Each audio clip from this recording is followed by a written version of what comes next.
was a long time ago when we Yes. first started Millennial Money. And I made my usual wise ass remark, only lazy people use their own money. And that's because I have spent much of my life raising capital. Today you have crowdfunding and all that stuff. But the reason I had to learn to raise money was because I had no money. And so if you read Rich Dad, Poor Dad, in there, my rich dad always said, never say, I can't afford it. And it was my rich dad and many of my teachers subsequent to that said, lazy people always say, I can't afford it. I don't have the money. That's why they're poor. They have a poor mindset. So instead of figuring out how to raise money, it's just really easy to be a loser. And I call it losers because we all have the power, if we wanted to not be poor if we learned how to raise money. My poor dad, my PhD father, he always said to me, he says, I'd be a rich man if I didn't have you kids. And I said, well, Dad, it's not my fault you had kids. I just can't afford it because I have kids. And the more he said that, the angrier I got. So when I met my rich dad at age 9, he says, well, that's why your old man's poor, because he's lazy. He thinks his PhD is going to carry him. He says, everybody can say, I don't have money, I can't afford it. He says, that's why he's poor. He's lazy. But my father kept going back to school, Stanford, University of Chicago, Northwestern. He never learned any of this stuff. They still don't know it because most teachers want a paycheck, pension, and tenure. They want job security. So the mindset is different, and that's what they teach the kids. So the reason I say only lazy people use their own money is because it takes much more intelligence to raise capital. And so I've never been able, ever since my rich dad, since a little boy, my rich dad forbade me from ever saying, I can't afford it. He says, figure out how you can afford it. How can you do something? Figure out how you can do something.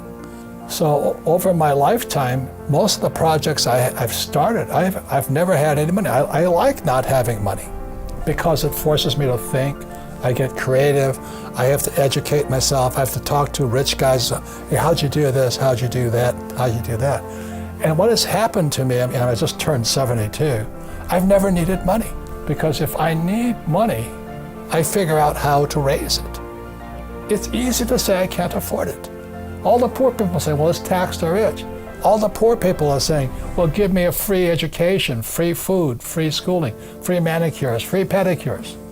There's laziness. So, over my lifetime, I've raised hundreds of millions of dollars. And it's because I didn't have money as a young person that I learned how to raise capital.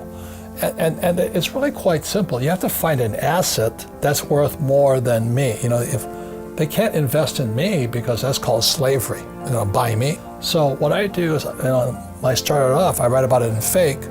I started off looking for this one little piece of real estate. I found an excuse, this 1-bedroom, 1-bath condominium on the beach in Maui. And I found an excuse for people to give me the money. All I had to do is assure them I'd pay them back. So my first deal was an infinite return deal. I had no money in the deal because it was 100% debt. It was an $18,000 condo. You can't touch them for that much anymore, but the economy was bad. So I buy this $18,000 condo. The guy wanted 10% down. You don't need higher math. 10% of $18,000 is how much, sports fans? $1,800. I could have used my money. I had the money, but that would be too easy. Only lazy people use their own money. And that's what really pissed off a lot of people out there. Goes, you calling me lazy? I said, yes, I am. Because you're the same type of person who will say, I can't afford it. I can't do that. That's the problem. It's up here. It's the real estate between this ear and that ear. I can't do that. Most of my family say, I can't afford it. My father taught him to say that. My mother taught him to say that. My rich dad should never say that. Let me ask you this question. You work for the Rich Dad Company. How much of my money is in this company? Zero.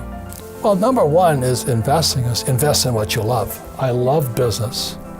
I love real estate. I really love it. I own this building here. And I love gold and silver. So I invest in what I love. Most people say, do what you love, but I rather invest in what I love. But I love being an entrepreneur. I love investing. It's like Shark Tank to me. I'm always looking at new businesses, new deals. It's just a game. You know, when you look at the financial statement, that's like your scorecard. It's like your golf scorecard is your financial statement. But as you know, our schools teach us nothing about financial statements.